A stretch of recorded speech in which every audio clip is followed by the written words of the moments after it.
નમસ્કાર, આપ જોઈ રહ્યા છો સ્પાર્ક ટુડે ન્યૂઝ। હિન્દુ જાગરણને નવી ઉર્જા અને ચેતના પ્રદાન કરવા સર્વ હિન્દુ સમાજ દ્વારા સનાતન સંસ્કૃતિ, સનાતન ધર્મ તથા સામાજિક એકતાના પ્રતીક રૂપે હિન્દુ સંમેલનનું આયોજન કરવામાં આવ્યું।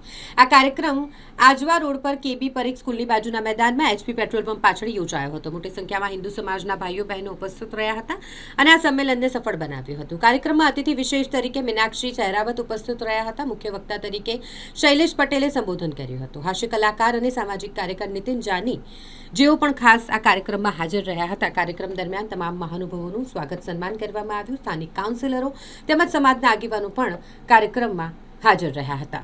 આરએસએસના 100 વર્ષ પૂર્ણ થયા છે આજે, અને આ હરેક હિન્દુ માટે દિવાળીનો અવસર તમે કહી શકો, કારણ કે આરએસએસે ખૂબ સમાજ માટે, દેશ માટે ઘણું ખરું કર્યું છે। એટલે આજે આ કાર્યક્રમમાં આવવાનો અવસર મને મળ્યો છે, તો મારી ખજૂરભાઈની ટીમ છે, અમારી જાતને અમે ખૂબ ધન્ય સમજીએ છીએ કે આરએસએસના આ અદ્ભુત અવસરમાં આવવાનો અમને મોકો મળ્યો છે। તમામ લોકોને કહીશ કે હરેક લોકોને એક વખત કહેવું જોઈએ કે ગર્વ સે કહો હમ હિન્દુ હૈ। બસ આવી રીતના પ્રેમ આપો, એકબીજાને મદદ કરો, એકબીજાને સપોર્ટ કરો।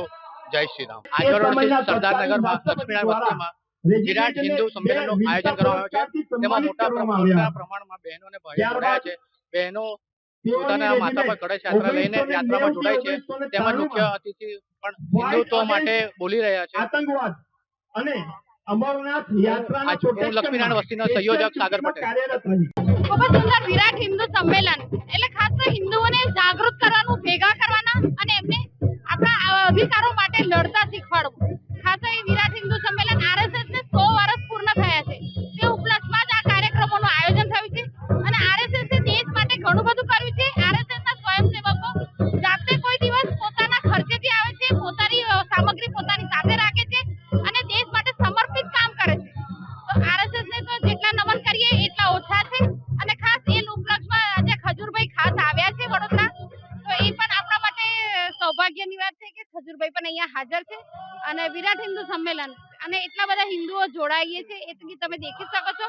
તે માટે ખૂબ ખૂબ આભારી છું કે હિન્દુ આ જ રીતે સંગઠિત થાય તો આપણે હિન્દુ રાષ્ટ્ર ડિક્લેર કરતા સમય નહીં લાગે મોદી સાહેબને।